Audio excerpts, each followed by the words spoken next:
Assalamualaikum dan salam sejahtera. Bertemu kembali dalam Lensa TVP. Seperti biasa, Lensa TVP minggu ini akan menyajikan peristiwa-peristiwa pendidikan dari seluruh pelosok tanah air yang sempat kami sajikan untuk tatapan anda semua. Fokus utama Lensa Pendidikan minggu ini kami tumpukan kepada sekolah dalam hospital.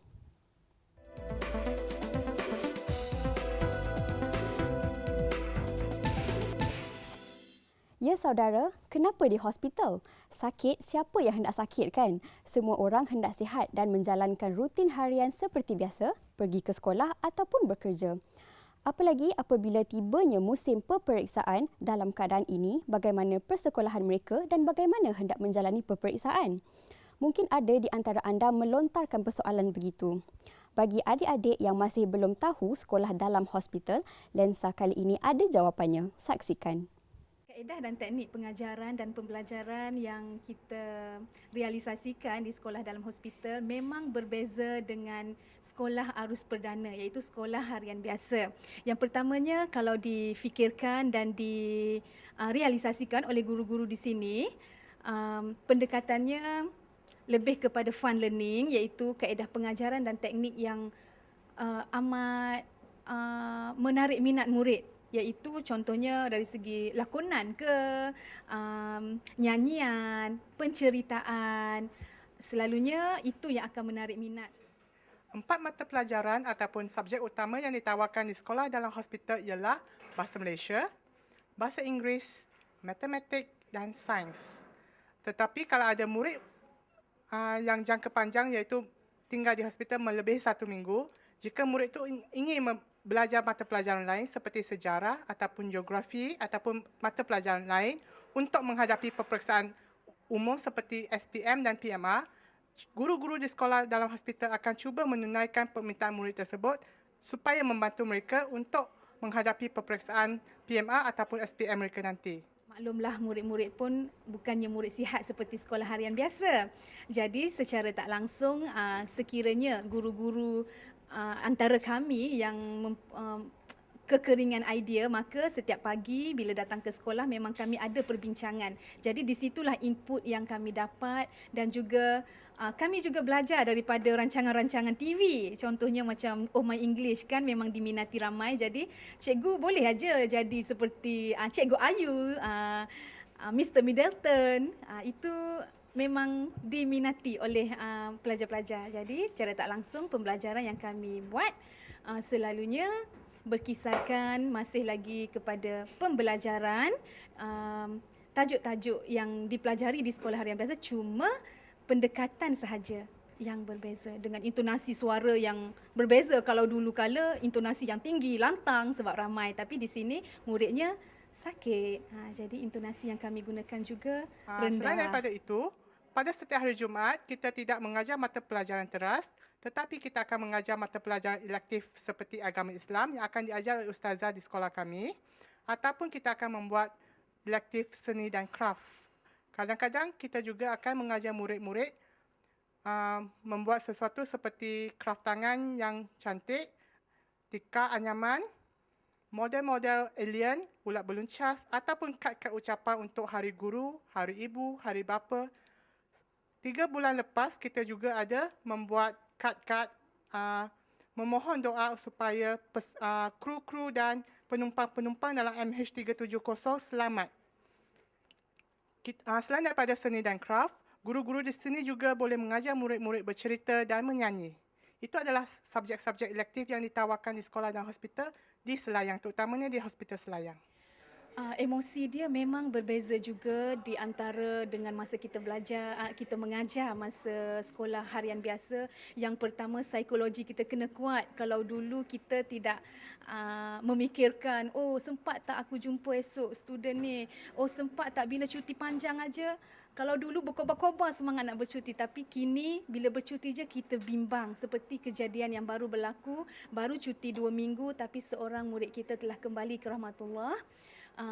Ianya memberi impak dan kesan yang mendalam, dan secara tak langsung kami antara guru-guru ini mengambil masa untuk menjadi lebih kuat.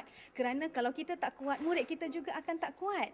Jadi di sini saya rasa emosi dan psikologi kami kena lebih kental, lebih bersemangat untuk menghadapi hari-hari yang akan mendatang. Di samping pelajar-pelajar yang kita terima dari hari ke hari, kita juga tahu ajal maut di tangan Tuhan. Tapi kita dah tahu murid-murid tersebut sakit dan kita kena bersedia bila-bila masa saja.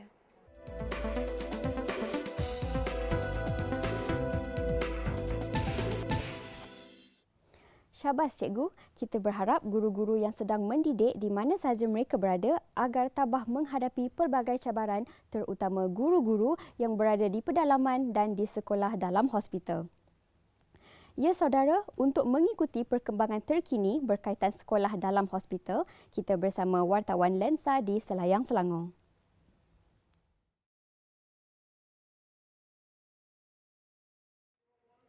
Ya saudara, sekarang saya berada di perkarangan Hospital Selayang Kuala Lumpur bagi menyelusuri perkembangan pendidikan tanah air kita, terutama pendidikan di dalam hospital. Kali ini Lensa akan berkongsi maklumat terkini untuk anda. Kita ke sana. Mengimbas kembali sejak dilancarkan oleh Yang Amat Berhormat Tan Sri Datuk Haji Muhyiddin bin Haji Muhammad Yassin, Timbalan Perdana Menteri merangkap Menteri Pendidikan Malaysia pada 26 Julai 2011 di Institut Pediatrik Hospital Kuala Lumpur, era perkembangan pendidikan terus maju ke hadapan. Ketika itu, buat julung kalinya, pelajar dan kanak-kanak yang sedang menerima rawatan di hospital, terutama bagi tempoh yang lama, akan terus diberikan hak untuk mendapat pendidikan secara formal melalui program sekolah dalam hospital. Hari ini, Hospital Selayang melakar sejarah di mana Yang Amat Berhormat Timbalan Perdana Menteri merangkap Menteri Pendidikan merasmikan sekolah dalam hospital bagi fasa 2 dan 3 2014. Saudara, di belakang tempat saya berdiri sekarang adalah auditorium di mana sedang berlangsungnya majlis perasmian sekolah dalam hospital. Kita dengar ucapan alu-aluan dari Menteri Kesihatan Yang Berhormat Datuk Seri Dr. S. Subramaniam. Timbalan Perdana Menteri merangkap Menteri Pendidikan Malaysia. Yang amat berbahagia Puan Sri Datin Dr. Siti Hasmah binti Muhammad Ali. Yang Berhormat Tuan P. Kamalanathan, Timbalan Menteri Pendidikan. Yang berbahagia Tan Sri Dr. Madinah binti Muhammad, Ketua Setiausaha Kementerian Pendidikan. Yang berbahagia Dr. Khair bin Muhammad Yusof, Ketua Pengarah Pelajaran Malaysia. Yang berbahagia Dr. Jayendran Sinadurai, Timbalan Ketua Pengarah Kesihatan. Ahli-ahli lembaga pemanggang amanah Yayasan Nurul Yakin. Pegawai-pegawai kanan daripada Kementerian Kesihatan dan Kementerian Pendidikan Malaysia. Yang berusaha Dr. Siti Zaleha binti Muhammad Saleh, Pengarah Hospital Selayang. Ahli-ahli jawatankuasa Projek Hati Nuraini, Sekolah Dalam Hospital, Dev Kormat, tuan-tuan, puan-puan dan saudara-saudari yang saya hormati sekalian. Terlebih dahulu, saya ingin merakamkan setinggi-tinggi penghargaan serta mengalu-alukan kedatangan Yang Amat Berhormat Tan Sri Dato' Haji Muhyiddin bin Haji Muhammad Yassin, Timbalan Perdana Menteri merangkap Menteri Pendidikan Malaysia, di atas kesudian Yang Amat Berhormat Tan Sri untuk menyempurnakan perasmian sekolah dalam hospital fasa 2 dan 3. Seterusnya, Yang Amat Berhormat Tan Sri akan melancarkan video korporat sekolah dalam hospital. Sesungguhnya, Kementerian Kesihatan Malaysia, khasnya warga Hospital Selayang, sangat berbesar hati menerima kunjungan Yang Amat Berhormat Timbalan Perdana Menteri ke hospital ini pada hari ini. Saya juga ingin mengambil kesempatan ini untuk mengucapkan syabas dan tahniah ke atas kolaborasi ketiga-tiga agensi, iaitu Kementerian Pendidikan Malaysia, Kementerian Kesihatan Malaysia dan Yayasan Nurul Yakin yang telah sama-sama berusaha untuk menjayakan program sekolah dalam hospital. Kementerian Kesihatan sememangnya amat berbesar hati menjadi sebahagian daripada kerjasama ini yang sememangnya bertepatan dengan visi Kementerian Kesihatan, iaitu negara menggambling tenaga ke arah kesihatan yang lebih baik serta misi Kementerian Kesihatan yang mengutamakan konsep working in partnership. Setinggi-tinggi penghargaan kepada Yang Amat Berbahagia Puan Sri Datin Haja Nuraini Abdul Rahman yang telah menginspirasikan idea sekolah dalam hospital ini. Terima kasih juga kepada semua yang terlibat dalam merealisasikan inisiatif mewujudkan program yang begitu bermanfaat kepada pesakit kanak-kanak dan remaja dalam memastikan pendidikan dan pembelajaran dapat diteruskan walaupun mereka masih menjalani rawatan di hospital. Hadirin yang dihormati sekalian, hospital-hospital Kementerian Kesihatan Malaysia menyediakan pelbagai perkhidmatan kepakaran untuk merawat penyakit kanak-kanak. Pada tahun 2012, jumlah kemasukan pesakit hospital di dalam kementerian adalah seramai lebih kurang 1,97 juta orang, dan daripada jumlah ini 11% orang merupakan pesakit yang berumur daripada 5 tahun hingga 19 tahun, dan sebilang besar daripada kalangan mereka adalah pelajar sekolah. Pesakit-pesakit ini dimasukkan ke hospital oleh kerana pelbagai-bagai jenis penyakit, ada yang akut dan ada yang kronik. Sebahagian daripada mereka memerlukan rawatan yang berpanjangan dan berulang-ulang. Ada yang tidak dapat hadir di sekolah atau mengambil cuti sakit yang lama bagi menjalani rawatan di hospital. Walaupun mereka terpaksa berada di dalam hospital, mereka masih perlu meneruskan pembelajaran dan menduduki peperiksaan wajib Kementerian Pelajaran Malaysia. Pesakit-pesakit ini sering menghadapi masalah dalam proses pembelajaran mereka, terutama dalam ketiadaan sekolah dan guru-guru. Menyedari hakikat penting ini, memastikan kelangsungan bagi tujuan pembelajaran sejak awal 1990-an. Antara contoh inisiatif tersebut adalah Badan Sukarelawan, Hospital Sultanah Nur Zahirah Kuala Lumpur, serta penglibatan dan sumbangan daripada ahli lembaga pelawat hospital yang dilengkapi dengan bilik bacaan dan bilik permainan bagi pesakit-pesakit mempunyai ruang khusus untuk aktiviti bermain dan belajar. Turut hadir dalam majlis ini kelihatan penaung hati nurani yang amat berbahagia Puan Seri Nuraini, isteri kepada Yang Amat Berhormat Timbalan Perdana Menteri, Yang Amat Berbahagia Tun Dr. Siti Hasmah dan pegawai-pegawai kanan dari Kementerian Pendidikan dan Kementerian Kesihatan. Ya saudara, permufakatan di antara dua kementerian ini melonjakkan lagi pendidikan negara di persada antarabangsa. Kesamarataan pendidikan rakyat terus terbela. Baiklah, kita terus sahaja mendengar ucapan perasmian dari Yang Amat Berhormat Timbalan Perdana Menteri merangkap Menteri Pendidikan. Dengan limpah kurnianya, kita dapat sekali lagi berhimpun dalam satu majlis yang amat bermakna ini untuk peresmian sekolah dalam hospital bagi fasa 2 dan fasa 3. 6 Julai 2011. Baru kini saya berpeluang untuk datang melawat ke salah sebuah sekolah dalam hospital, iaitu di Hospital Selayang ini. Walau bagaimanapun, saya sentiasa mengikuti dengan rapat perkembangan serta kejayaan sekolah dalam hospital melalui individu yang paling hampir dengan saya, iaitu isteri saya, yang juga merupakan penaung projek Hati Nurani Sekolah dalam Hospital ini. Selalu cerita ini disampaikan kepada saya dan disokong dengan sebegitu ramai ahli-ahli jawatankuasa sekolah dalam hospital. Terima kasih Ketua. Saya ingin mengambil kesempatan ini untuk mengucapkan setinggi-tinggi penghargaan dan terima kasih kepada semua pihak yang terlibat dalam menjayakan majlis ini, utamanya pada Dr. Hajah Siti Zaliha, pengarah Hospital Selayang yang menjadi tuan rumah untuk majlis pada petang ini, dengan dibantu oleh Kementerian Pendidikan, Kementerian Kesihatan dan juga pegawai pada Yayasan Nurul Yakin. Jutaan terima kasih juga kepada Yang Amat Berbahagia Tun Dr. Siti Hasmah Muhammad Ali kerana sudi meluangkan masa hadir pada majlis ini. Saya pasti Hospital Selayang ini amat dekat di hati Yang Amat Berbahagia Tun, memandangkan Tun lah yang merasmikan hospital ini. Pada 5 September 2001. Jadi kita tak lupakan jasa Tun Hasmah untuk datang meresmikannya. Tidak ada yang lebih menggembirakan bagi seorang Menteri Pendidikan selain melihat setiap kanak-kanak di negara kita ini tanpa mengira latar belakang kaum agama mendapat akses terhadap pendidikan. Walau di mana saja mereka berada ataupun bagaimanapun keadaan mereka, Kementerian Pendidikan sentiasa berusaha untuk memastikan kanak-kanak ini mendapat pendidikan yang sewajarnya. Kerana itu dalam Pelan Pembangunan Pendidikan Malaysia 2013-2025,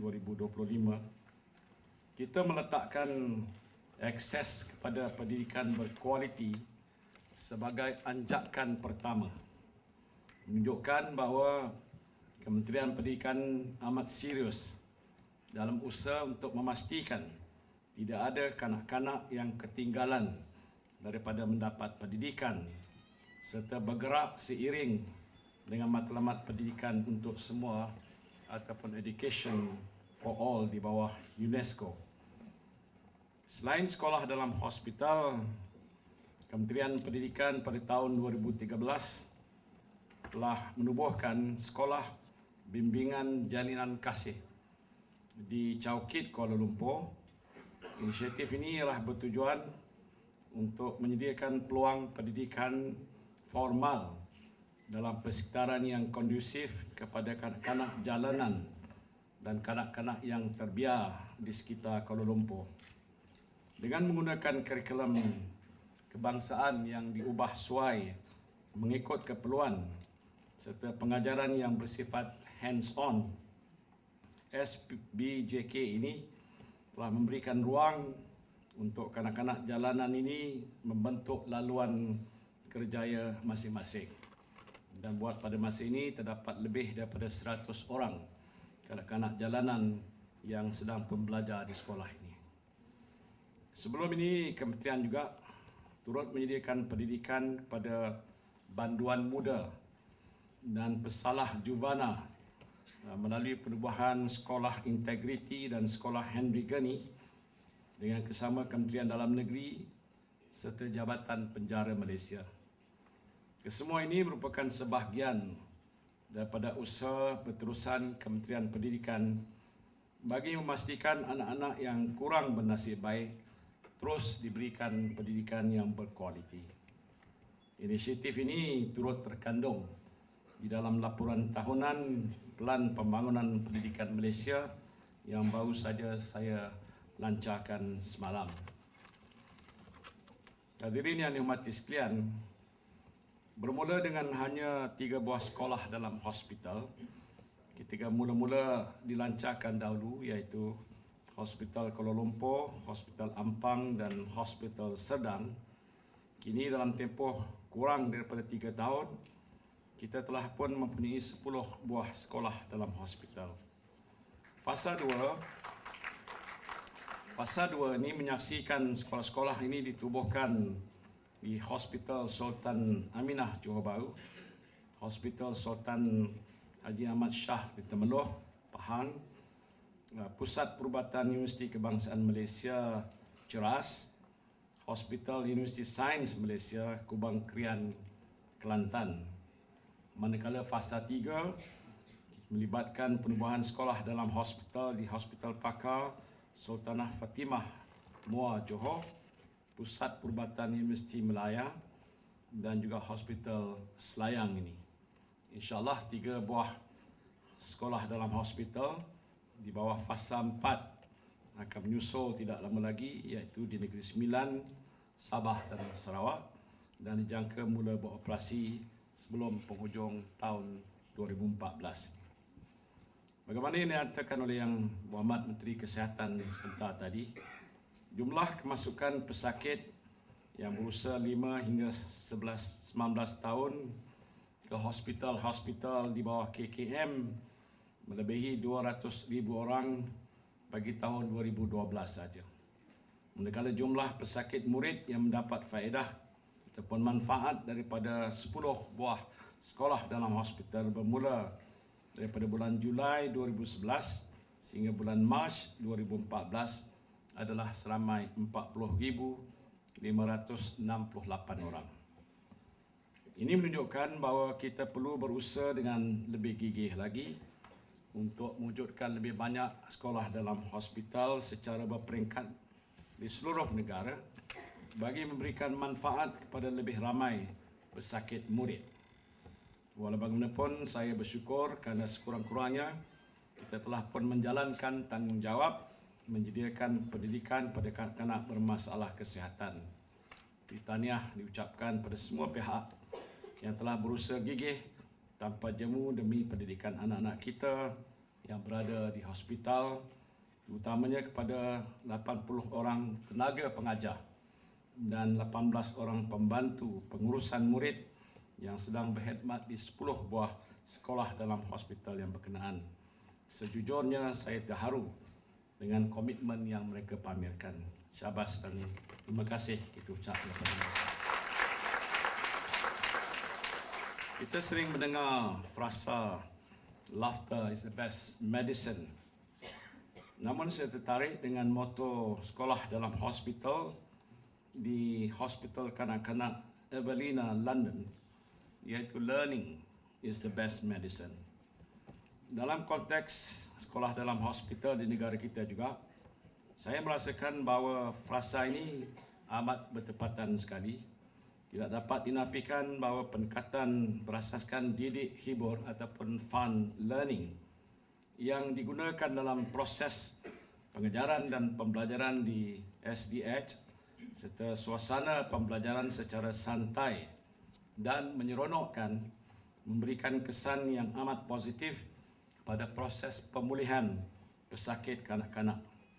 Dalam erti kata lain, sekolah dalam hospital boleh dianggap sebagai terapi bagi pesakit kanak-kanak, iaitu proses rawatan yang bukan bersifat pharmaceutical, sebaliknya menggunakan pendekatan psikologi dan ini secara tidak langsung membantu menggalakkan proses pemulihan mereka. Saya difahamkan bahawa Hospital Sultan Haji Ahmad Shah Temeloh ada melakukan kajian ringkas dalam kalangan murid SDH pada tahun lepas untuk melihat sejauh mana kehadiran di sekolah dalam hospital mampu membantu mengurangkan tahap kesakitan mereka.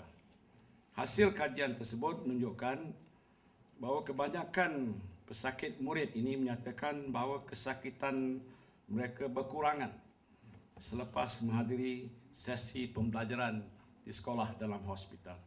Pesakit-pesakit ini juga lebih ceria dan lebih mudah diurus serta mempunyai daya toleransi yang tinggi terhadap prosedur yang dijalankan ke atas mereka selain daripada menjalani proses pemulihan yang lebih cepat lagi. Saya amat gembira apabila dimaklumkan bahawa ada pesakit murid yang sekarang sudah mampu tersenyum, mampu melupakan kesakitan yang dialami dan menghabiskan masa bersama rakan-rakan baru di sekolah dalam hospital ini. Mungkin pada masa akan datang, Kementerian Kesihatan dapat menjalankan kajian yang lebih komprehensif bagi melihat hubung kait di antara pembelajaran di SDH dengan perkembangan klinikal pesakit. Hadirin yang saya hormati sekalian, bagi memantapkan usaha penubuhan sekolah dalam hospital ini, termasuklah memastikan pengoperasiannya lebih teratur serta mengikut dasar yang sedia ada yang sedang berkuat kuasa di Kementerian Pendidikan, saya telah pun meluluskan penginstitusian SDH sejak bulan Oktober 2012. Ini bagi membolehkan sekolah dalam hospital mempunyai struktur perjawatan dan pentadbiran yang tersendiri yang terletak di bawah pengurusan bahagian pendidikan khas Kementerian Pendidikan Malaysia. Selain menentukan kurikulum, mekanisme pengoperasian, latihan guru, peruntukan keuangan, pengoperasian dan bahan bantuan sokongan pembelajaran yang diperlukan. Selain itu, Kementerian Pendidikan juga telah memilih Institut Pendidikan Guru Kampus Kota Baru untuk dijadikan sebagai pusat latihan khusus bagi melatih guru-guru sekolah dalam hospital pada masa yang akan datang. Ini bagi membolehkan kementerian membuat perancangan yang lebih tersusun dan komprehensif untuk melatih guru-guru dengan kemahiran khusus bagi tujuan penempatan di SDH sama ada latihan pra penghematan maupun di dalam penghematan. IPG Kampus Kota Baru pada ketika ini sememangnya telah sedia menjalinkan kerjasama dengan bantuan tenaga pakar daripada HUSM Kubang Krian dalam aspek latihan guru sekolah dalam hospital. Akhir kata, saya mengambil kesempatan ini untuk merakamkan sekali lagi setinggi-tinggi penghargaan dan terima kasih kepada Kementerian Kesihatan Malaysia, terutama pada Yang Berhormat Menteri Kesihatan di atas komitmen menyediakan ruang untuk sekolah dalam hospital di bangunan-bangunan baru, hospital yang mempunyai kapasiti katil 500 buah ataupun lebih. Terima kasih juga diucapkan kepada pengarah-pengarah hospital yang terlibat di atas segala sokongan dan bantuan yang diberikan kepada guru-guru SDH untuk membantu mereka memahami budaya kerja di hospital di samping menganggap mereka sebagai sebahagian daripada warga kerja hospital. Pada semua guru SDH, sekali lagi tahniah dan terima kasih diucapkan di atas komitmen dan pengorbanan yang dicurahkan dalam mendidik anak-anak yang sedang dirawat di hospital. Saya sedar ianya bukanlah satu tugas yang mudah kerana guru di SDH bukan sekadar menyampaikan ilmu serta kemahiran kepada murid-murid pesakit, tetapi juga perlu sentiasa wujudkan suasana yang mampu menceriakan mereka agar terus bersemangat untuk meneruskan kehidupan. Namun sebaliknya, guru-guru SDH sebenarnya bertuah kerana berpeluang meningkatkan ilmu pengetahuan dan kemahiran berhubung aspek-aspek klinikal yang tidak diperolehi di sekolah biasa.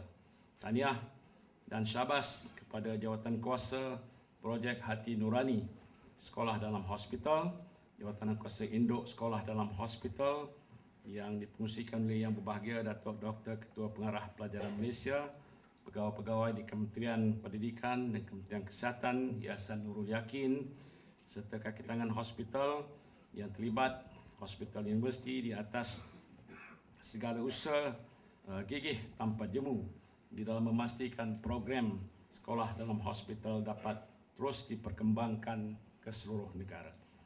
Ingin saya menyeru pada syarikat-syarikat swasta, syarikat-syarikat berkaitan kerajaan, pertubuhan bukan kerajaan dan lain-lain lagi untuk bersama-sama memberikan sokongan pada usaha murni ini dan kepada semua syarikat dan individu yang telah pun menghulurkan sumbangan dalam bentuk alat bantuan pengajaran, pembelajaran, buku-buku, barang-barang permainan dan lain-lain. Terima kasih yang tidak terhingga diucapkan di atas sokongan dan keprihatinan anda semua. Sebagai penutup, izinkan saya berkongsi satu frasa yang juga merupakan misi Hospital Great Ormond Street di London yang saya kira cukup menarik untuk diamati, iaitu the child first and always. Ini yang telah disebutkan di situ. Jadi dengan penuh rasa syukur, lafaz Bismillahirrahmanirrahim, saya dengan sukacitanya meresmikan sekolah dalam hospital fasa 2 dan 3 dan melancarkan video korporat projek Hati Nurani Sekolah dalam Hospital. Terima kasih.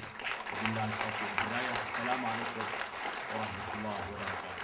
Untuk menyempurnakan perasmian sekolah dalam hospital fasa 2 dan 3 dengan menandatangani kad perasmian. Dipersilakan.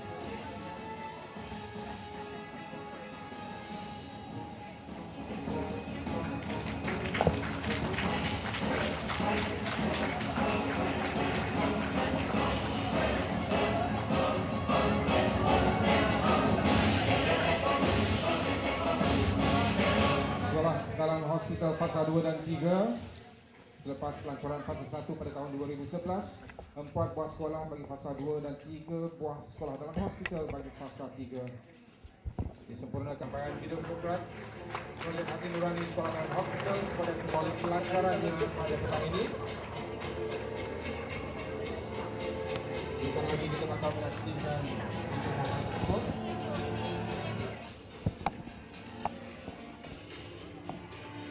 Sedang ini kesempatan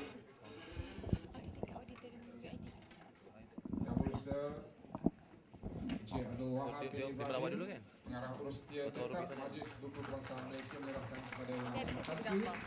Sumbangan Majlis Buku Bangsa Malaysia dengan kerjasama Institut Terjemah dan Berhad Untuk menyampaikan sumbangan kerusi roda dari Misi Setia Wangsa Resources kepada Hospital Selayang yang akan diwakili oleh Yang Berusaha Dr. Hajar Siti Zaleha, pengarah hospital, sambil disaksikan oleh Yang Berhormatan Sri Dato' Haji Muhyiddin bin Muhammad Yassin dan Yang Berbahagia Puan Sri Datin Hajar Nuraini. Sumbangan merupakan 3. Demikianlah saudara, dengan menandatangani plak oleh Yang Amat Berhormat Tan Sri, maka selesailah acara Majlis Pelancaran Sekolah dalam Hospital.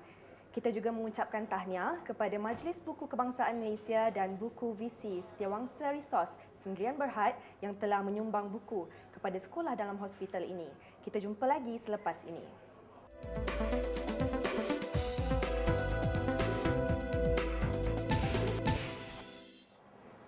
Sekarang saya berada di tingkat 8 Hospital Selayang di mana letaknya sekolah dalam hospital.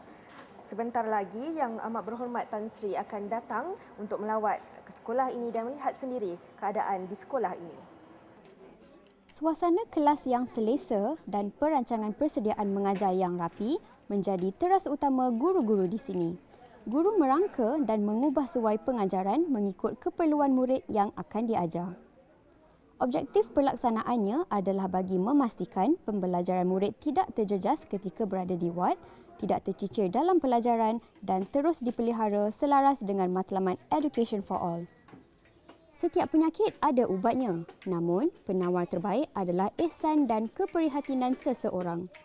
Kehadiran Yang Amat Berhormat Timbalan Perdana Menteri sejurus selepas perasmian sekolah dalam hospital pada hari ini menjadi penawar serta menyuntik semangat mereka, malah mengukir sejarah bagi warga sekolah dalam hospital di Hospital Selayang.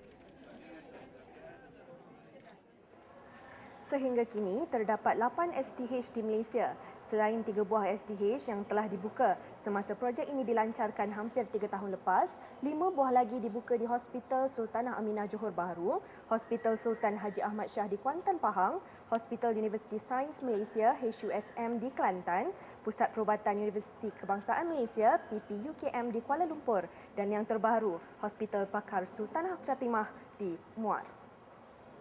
Projek yang turut diberi nama Projek Hati Nurani ini menitik beratkan persekitaran yang kondusif serta bantuan pengajaran dan pembelajaran yang sesuai dengan kesediaan pelajarnya.